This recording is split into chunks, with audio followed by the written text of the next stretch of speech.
Welcome to easy cooking and vlogs. இன்றைக்கி நம்ம ஹெல்த்ஃபுல்லான rava cake எப்படி வீட்டிலேயே செய்கிறதுன்னு பார்க்கலாம். அதுக்கு முன்னே நம்ம சேனல் சப்ஸ்கிரைப் பண்ணாதவங்க சப்ஸ்கிரைப் பண்ணிக்கோங்க ஃப்ரெண்ட்ஸ். நான் பாதாம் ஒரு 10 பாதாம் எடுத்திருக்கேன். அதே மாதிரி பிஸ்தா ஒரு 15 பிஸ்தா எடுத்துருக்கிறேன். முந்திரி நான் கையிலேயே நல்லா உடச்சி வச்சுக்கிட்டேன். ஒரு 5 முந்திரி எடுத்து நல்லா இந்த மாதிரி உடச்சி வச்சுக்கிட்டேன். பாதாமையும் பிஸ்தாவையும் மிக்சியில் போட்டு லைட்டாக பிளெண்ட் பண்ணி எடுத்துக்கோங்க. அதுக்கப்புறம் வாசனைக்காக நான் ஏலக்காய் தூளை மட்டும் எடுத்துக்கிட்டேன். ஏலக்காய் துள்ளி எடுக்கல, ஏலக்காய் தூள் மட்டும் எடுத்துக்கோங்க. முக்கியமாக நம்ம ரவை கேக் தான் செய்ய போகிறோம். அதனால் ரவை நான் 150 கிராம் எடுத்துக்கிட்டேன். ரவையில் பாதி நீங்கள் எடுத்துக்கோங்க. நான் 100 கிராம் சுகர் எடுத்துக்கிறேன். ஏன்னா கேக் டேஸ்ட்டாக இருந்தால் தான் நல்லாயிருக்கும். ஸோ நான் 100 கிராம் சுகர் எடுத்துக்கிட்டேன். அதுக்கப்புறமா தயிர் 2 டீஸ்பூன் தயிர் எடுத்துக்கோங்க. இது புளிப்பு இல்லாமல் இருந்தால் நல்லது ஃப்ரெண்ட்ஸ்.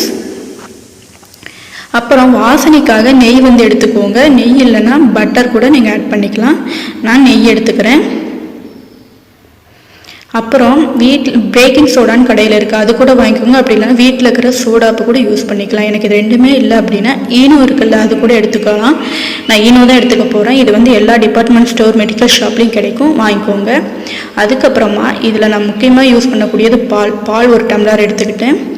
இப்போ ஆயில் எடுத்துக்கலாம் ஃப்ரெண்ட்ஸ். நான் ஆயில் 2 டீஸ்பூன் 2 கரண்டி எடுத்துக்கிட்டேன். இது வாசனை இல்லாத ஆயிலாக இருந்தால் நல்லது. நான் ரீஃபண்ட் ஆயில் தான் எடுத்துருக்கிறேன். முடிஞ்ச அளவுக்கு வாசனை இல்லாத ஆயிலாக எடுத்துக்கோங்க. ஏன்னா கேக்கில் இந்த ஸ்மெல் வரும், அதனால தான். இப்போ நம்ம ஒரு மிக்சி ஜாரில் ரவையை ஆட் பண்ணிக்கலாம். அது கூடயே சுகரையும் ஆட் பண்ணிக்கோங்க. இப்போ இது ரெண்டையும் சேர்த்து நல்லா ஃபைன் பேஸ்ட்டாக அரைச்சிக்கோங்க. ரவை நல்லா அரைபடாது, லைட்டாக தான் அரைபடும். இப்போ இது ஒரு போனியில் மாற்றிக்கலாம்.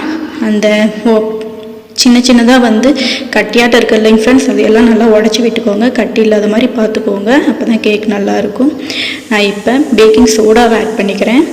அதுக்கப்புறமா இனோவா இருந்துச்சு பார்த்தீங்களா, அந்த பேக்கெட் ஃபுல்லாக ஒரு பேக்கெட் ஃபுல்லாக ஆட் பண்ணிக்கிறேன். ஈவனாக எல்லா பக்கமும் ஸ்ப்ரெட் ஆகிற மாதிரி தூவிக்கோங்க.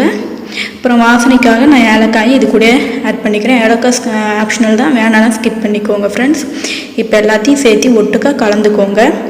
அப்புறம் பிஸ்தாவையும் பாதாமையும் அடிச்சுக்கிட்டேன், அதையும் இது கூட ஆட் பண்ணிக்கிறேன். முந்திரியும் லைட்டாக இது கூட ஆட் பண்ணிக்கோங்க. கொஞ்சம் எடுத்து வச்சுருங்க ஃப்ரெண்ட்ஸ். அதுக்கப்புறமா பால் ஆட் பண்ணி கொஞ்சமாக பால் ஆட் பண்ணி நல்லா கலக்கிக்கோங்க. கெட்டிப்படும், ஸோ கைவிடாமல் கொஞ்சமாக பால் ஆட் பண்ணி கலக்கி விட்டுக்கோங்க ஃப்ரெண்ட்ஸ். இது கூடயே தயிர் கொஞ்சம் ஆட் பண்ணிக்கோங்க. நம்ம எடுத்து வச்சுருந்தோம்ல 2 டீஸ்பூன் தயிர், அதையும் இது கூட ஆட் பண்ணிக்கோங்க. அதுக்கப்புறமா ஆயிலையும் இது கூட ஆட் பண்ணிக்கலாம். நல்லா மிக்ஸ் பண்ணி விட்டுக்கோங்க ஃப்ரெண்ட்ஸ். ரவை ஊறணும், அதுக்கு ஏற்ற மாதிரி பார்த்துக்கோங்க. நல்லா கலக்கி விட்டுக்கோங்க, கெட்டி இல்லாமல் பார்த்துக்கோங்க. அதுக்கப்புறம் வாசனைக்காக நான் கொஞ்சோண்டு நெய் ஆட் பண்ணுறேன். நெய் உங்களுக்கு வேணும்னா ஆட் பண்ணிக்கோங்க, வேண்டாம்னா ஸ்கிப் பண்ணிக்கலாம். பாருங்கள், இந்த பதத்துக்கு வரணும் மாவு. நம்ம மாவு பதத்துக்கு வரணும். கொஞ்சம் நம்மளுக்கு சுகர் எடுத்து கொடுக்கணும் அப்படிங்கிறதுக்காக லைட்டாக உப்பு ஆட் பண்ணிக்கிறேன் நான். அப்போ தான் உப்பு சுகர் நம்மளுக்கு எடுத்து கொடுக்கும், அதனால தான். இது ஒரு 1/2 hour ஊறட்டும் ஃப்ரெண்ட்ஸ். 1/2 hour கழித்து நம்ம இதை ஓப்பன் பண்ணி பார்க்கலாம். 1/2 hour ஆகிடுச்சு ஃப்ரெண்ட்ஸ். இப்போ ஓப்பன் பண்ணி பார்க்கலாம். பாருங்கள், ரவை முன்னிருந்து இப்போ கொஞ்சம் ஊறி இருக்குது, கொஞ்சம் கெட்டியாகவே இருக்குது. ஸோ லைட்டாக இதில் நான் கொஞ்சம் பால் ஆட் பண்ணிக்கிறேன். உங்களுக்கு தண்ணியாகவே இருந்துச்சுன்னா விட்டுடுங்க, அப்படியே கலக்கி. கொஞ்சம் கெட்டியாக இருக்கிற மாதிரி இருந்தால் பால் ஆட் பண்ணி நல்லா கலக்கிக்கோங்க. அதுக்கப்புறமா நீங்கள் எந்த போனி வைக்க போகிறீங்களோ அந்த போனியில் ஃபுல்லாக நல்லா நெய் இல்லைன்னா ஆயிலை ஃபுல்லாக தேய்ச்சிக்கோங்க. பட்டர் பேப்பர் தான் யூஸ் பண்ணிக்கோங்க, இல்லாதவங்க இந்த மாதிரி ஃபுல்லாக ஆயிலையே சேர்த்திக்கலாம். நம்ம நல்லா கலக்கி வச்சுருந்த அந்த இன்க்ரீடியனை இந்த பாத்திரத்தில் மாற்றிக்கலாம். அப்புறம் ஒரு குக்கரில் உப்பு சேர்த்திக்கோங்க. கல்லுப்பு இல்லைன்னா தூளுப்பு கூட சேர்த்திக்கலாம். அதை சுற்றி ஒரே மாதிரி பரப்பி விட்டுக்கோங்க. அதுக்கப்புறமா அது மேலே உட்கார அளவுக்கு ஒரு சின்னதாக வளைய மாதிரி இருக்கிறத ஆட் பண்ணிக்கோங்க. அப்படி இல்லைன்னா பிளேட்டை கூட கமித்தி போட்டிக்கலாம். நான் கொஞ்சம் பாதாம் எடுத்து வைக்க சொல்லியிருந்தேன் பார்த்தீங்களா, அது கார்னிஷிக்காக மேலே கொஞ்சோண்டு தூவி விட்டுக்கோங்க. அதே மாதிரி மாவு நல்லா தட்டி விட்டுக்கணும். எல்லாம் ஒரே சமமாக இருக்கிற மாதிரி தட்டி விட்டுக்கிட்டு இப்போ அந்த குக்கரில் உப்பும் அந்த இதுவும் சூடானதுமே, குக்கரும் சூடானதுமே நம்ம கலக்கி வச்சுருந்த அந்த பூனை எடுத்து அதில் உள்ளார வச்சுட்டு நம்ம மூடி போட்டுடலாம். மூடி சும்மா தான் போடணும், டியூபும் விசிலும் போடக்கூடாது ஃப்ரெண்ட்ஸ். சும்மா அப்படியே மூடி வச்சுருங்க, அவ்வளோதான். இது 1 hour கழித்து நம்ம ஓப்பன் பண்ணி பார்க்கலாம் ஃப்ரெண்ட்ஸ். 1 hour கழித்து இப்போ ஓப்பன் பண்ணலாம் ஃப்ரெண்ட்ஸ். பாருங்கள் எவ்வளோ சுவையான நம்மளுடைய கேக் வந்து தயாராகிடுச்சு ஃப்ரெண்ட்ஸ். இதை வந்து இப்போ அப்படியே எடுத்து வச்சிடலாம் வெளியே. இப்போ இது ஆறுற வரைக்கும் வெயிட் பண்ணணும். ஆறுன வேட்டி லைட்டாக ஒரு நீஃப் எடுத்து ஃபுல்லாக சைடில் சும்மா அப்படியே குத்தி எடுத்துடுங்க. ஏன்னா அங்கே சைடில் ஒட்டிகிட்டு இருக்கும்ல, அதுக்காக.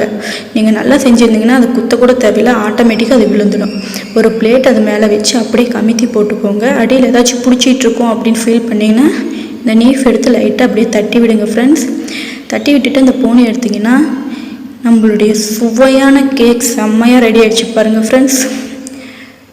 இப்போ இன்னொரு பிளேட் எடுத்து வச்சு அப்படியே திருப்பி போட்டுக்கோங்க. பாருங்கள் ஃப்ரெண்ட்ஸ் எவ்வளோ செம்மையான நம்மளுடைய கேக் ரெடி ஆகிடுச்சிட்டு.